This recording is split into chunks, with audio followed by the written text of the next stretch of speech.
르호보암의 잘못 세 가지를 한 제목으로 우리 열왕기상 12장 12절에서 20절 말씀 살펴보겠습니다.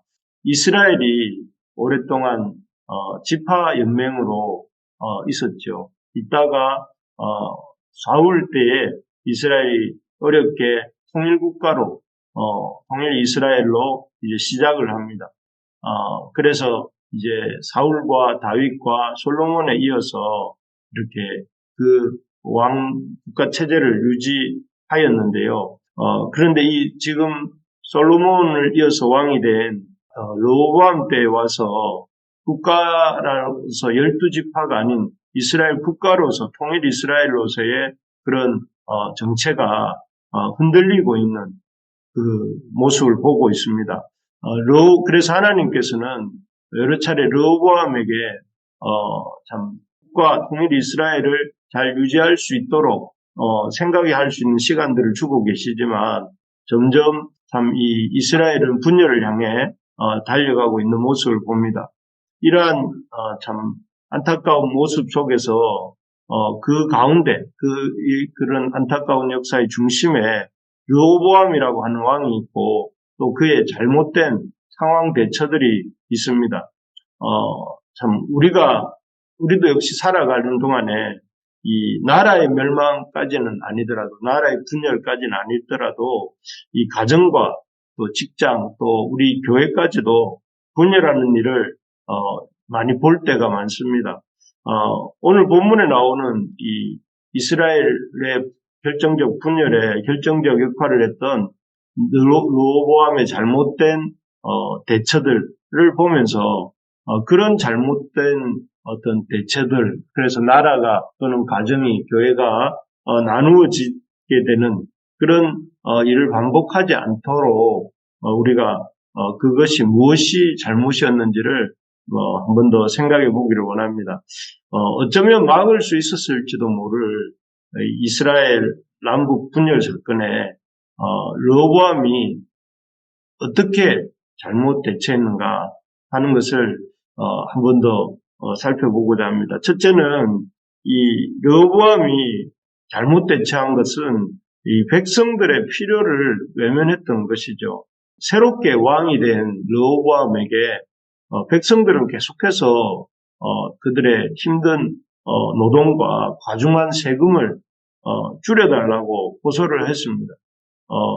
백성들이 이제 새 왕이 되었으니까 직접 찾아와서 이렇게 호소하기도 했고 또는 여로보암이라고 하는 그들의 한때는 노동감독관이었던 그 장관을 앞세워 이렇게 와서 우리의 어떤 과중한 노동과 세금을 줄여달라고 무언의 시위를 한 거죠. 다윗 왕이 이 르호보암 왕이 그 일들을 이 세금과 노동을 줄여주지 않으면 우리가 집단 행동도 할 수 있습니다. 이 여로보암이라고 하는 사람을 앞세워서 그렇게 왕에게 어떤 시위를 한 것이죠. 여로보암을 앞세워 온 것은 그만큼 이스라엘 백성들이 지금 솔로몬 시대의 그런 많은 건축과 또 과중한 세금에 이렇게 지쳐 있었던 것입니다. 그렇기 때문에 이런 백성들의 이 시위와 또 호소를 르호보암은 이렇게 보았어야 합니다. 그런데 르호보암은 이런 백성들의 간절함을 이렇게 외면합니다. 오히려 어리석게도 그냥 가만히 있는 것만 해도 다행일 텐데 어리석게도 자신의 새끼 손가락이 아버지 솔로몬의 허리보다 굵다느니 또 아버지는 채찍으로 백성을 다스렸다면 이것도 잘한 게 아니잖아요. 그런데 자기는 정갈 채찍으로 백성을 다스리겠다느니 이런 말을 참 해서는 안 될 말을 하면서 백성들의 마음에 붉은 대못을 이렇게 박습니다. 그래서 이에 대한 북쪽 이스라엘 10지파의 응답이 무엇이었냐면은 우리가 다윗과 무슨 관계가 있느냐, 이새의 아들에게서 받을 유산이 없도다 하는 데까지 나가게 된 것이죠. 그래서 그들은 그 말걸음을 이 르호보암에게서부터 완전히 돌려버립니다. 그리고 이로써 이제 이스라엘은 이제 통일 이스라엘은 끝이 나고 남유다와 북이스라엘로 두 동강이 우리나라처럼 나고 말았습니다. 나라든 가정이든 교회든 자기 욕심만 채우면서 다른 사람의 필요를 나몰라라 이렇게 할 때에 분열되고 무너지고 마는 것입니다.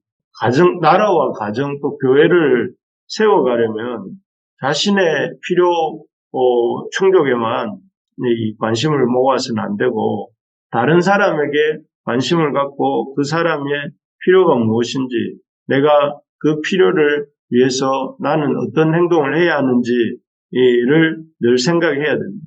그래서 이렇게 요즘 주일마다 묵상하고 있는 사도행전에 보면 이 예루살렘 교회가 특징이 그런 것이었습니다. 서로의 필요를 잘 살피고 또 그 필요를 채워주는 교회였다는 것이죠. 그래서 얼마나 서로의 필요에 대해서 민감했는가 하면 자기의 재산과 소유를 팔아서 각 사람의 필요를 따라 나눠줄 정도로 이렇게 아주 서로의 필요에 대해서 내 욕망이 아니라 서로의 필요에 대해서 관심이 많았던 것을 보게 됩니다. 그리고 그런 예루살렘 교회의 이런 영적 부흥이 또 하나님의 그런 역사가 일어나고 있는 것을 우리가 보았는데요. 참 우리에게 필요한 것들이 이런 것이구나 하는 생각을 하게 됩니다.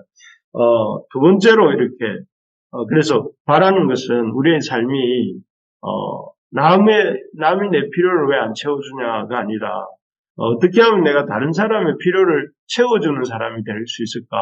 이런 데 관심을 맞추고 우리 성도들이 또 우리 가정의 구성원들이 또 이렇게 살아갈 때에 가정이든 교회든 또 나라든 세워져 간다 하는 것이죠. 두 번째로 보면 르호보암의 잘못된 대처는 끝까지 신중하지 못했던 것입니다. 18절 19절에 보면 이렇게 되어 있습니다. 르호보암 왕이 역군의 감독 아도람을 보냈더니 온 이스라엘이 그를 돌로 쳐 죽인지라. 르호보암 왕이 급히 수레에 올라 예루살렘으로 도망하였더라. 이에 이스라엘이 다윗의 집을 배반하여 오늘까지 이르렀더라.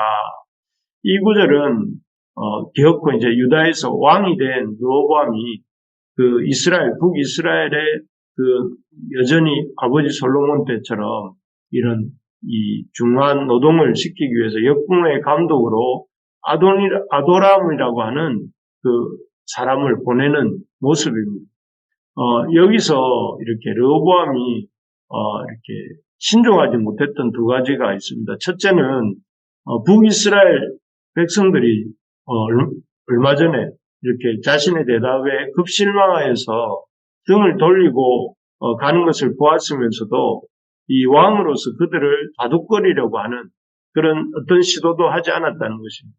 가서 이렇게 이스라엘 백성들의 마음을 위로하면서 또는 이스라엘 백성들을 어떤 참 앞으로 초기에는 이렇게 하겠지만 앞으로 이렇게 하겠다는든지 뭐 이런 국정 운영에 대한 그 방책을 내놓든지 그런 어떤 시도도 하지 않고 그냥 자기 하고 싶은 대로 이렇게 하는 데만 이렇게 급급했던 것이죠. 두 번째 신중하지 못했던 것은 아도람이라고 하는 이 사람을 노동감독관으로 이렇게 보냈다는 것이죠.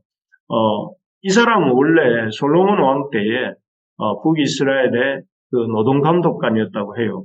그러니까 북이스라엘 사람들한테 이 사람은 솔로몬의 때를 연상하게 하고 솔로몬과 같은 어쩌면 더할지도 모르는 르호보암의 그런 앞으로의 통치를 예상하게 만드는 그런 인물이었던 것이죠. 그렇기 때문에 참 이 이스라엘 백성들의 마음은 그야말로 등 돌리고 간 상태에서 그야말로 오히려 적이 되는 이 르호보암과 적이 되는 이 왕이 우리를 백성으로 보지 않는구나 뭐 이런 생각이 들 수 있도록 만든 이런 잘못된 신중하지 못한 대처였던 것입니다. 만약에 르호보암이 이때 앞에서 말씀드린 것처럼 사람을 보내서 이스라엘 백성의 마음을 위로했다면 참 지금 상황이 이래서 지금은 이렇게 하려고 하지만 앞으로는 세금도 줄이고 노동도 줄이겠습니다. 이렇게 말했다면 또 조금은 부드러운 그 노동감독관을 세워서 아담이 아닌 다른 사람을 보내는 신용이라고 했더라면 등은 돌렸지만 전쟁은 일어나지 않았겠죠. 그런데 참으로 이 르호보암은 그런 기회들을 살릴 줄 모르고 신중하지 않게 참 미숙한 태도로 행동한 것입니다. 그래서 결국은 우리가 아는 것처럼 북이스라엘과 남유다로 완전히 나누어질 뿐만 아니라 전쟁 상태로 이렇게 들어가게 되는 것을 우리가 르호보암 통치 때에 보게 됩니다.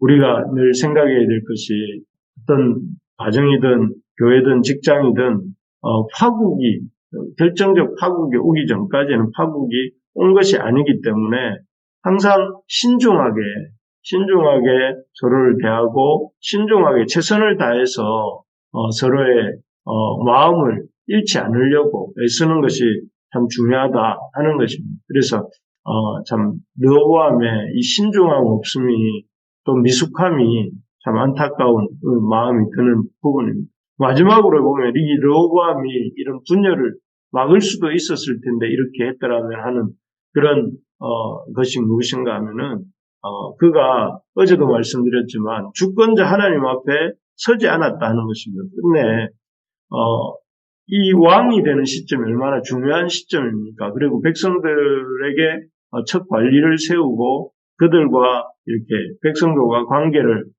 맺는 것은 참 중요한 일이죠. 그렇다면 이렇게 중요한 인생의 또 국가의 대사 앞에서 왕으로서 하나님의 백성을 다스리는 하나님의 기름 부으신 하나님의 왕이라면 어떻게 하는 것이 마땅한 일이겠습니까? 그 일은 당연히 하나님께 여쭙고 하나님의 도우심을 구하는 그런 것이 마땅한 일입니다. 하지만 참 하나님 앞에서 이 르호보암은 어떤 하나님과의 관계를 맺고자 시도했다는 그런 흔적들이 없습니다. 하나님 제가 이 일을 어떻게 할 수 있겠습니까? 하나님 저에게 지혜를 주십시오. 하나님 이 상황들을 잘 이끌어갈 수 있는 그런 사람이 되게 해주십시오. 라고 이렇게 르호보암 왕이 기도하는 것이 마땅한 상황이었습니다. 그렇지만 르호보암은 계속 살펴보고 있지만 어디에서도 하나님을 찾는 또 하나님께 기도하는 하나님께 제사를 드렸다 하는 그런 내용이 나오지 않습니다. 르호보암은 철저하게 자기가 왕이라는 사실에 그 도취해서 자기의 왕의 권세를 왕의 힘을 어떻게 보여줄 수 있을까 여기에 이렇게 관심이 맞춰져 있었던 것을 보게 됩니다. 그래서 이런 하나님에 대해서 전혀 관심이 없었던 왕이었기에 하나님의 주권을 인정하지도 않았고 또 하나님께 구하지도 않았고 결국은 자기 생각과 자기 마음대로 행하다가 그 하나님의 나라를 두동강이 나기도록 이렇게 하고 말았던 것입니다. 참 우리가 이렇게 인생을 살아가면서 어려운 일도 당하고 풀기 어려운 문제들도 만나는데 그런 문제들을 만날 때 참 사람의 말을 듣고 또 내 느낌과 내 욕망을 따라 사는 것이 아니라 하나님을 의지하는 하나님께 나아가고 하나님을 의지하고 하나님의 말씀을 붙들려고 하는 것이 그것이 우리 믿음의 조상들의 삶이었고 또 우리가 이렇게 가져야 될 삶의 태도인 줄 믿습니다. 그래서 우리가 문제를 만날 때마다 그 문제 앞에서 참 하나님을 찾을 수 있는 하나님을 의지할 수 있는 하나님의 도우심을 이렇게 구할 수 있는 우리 부르심의 가족들 되기를 소망합니다. 그런 자리가 말씀의 자리고 기도의 자리입니다. 우리 부르심의 식구들 모두가 하나님의 말씀을 열심히 듣고 또 그 말씀 앞에 반응할 줄 아는 그런 우리가 되기를 간절히 기도합니다.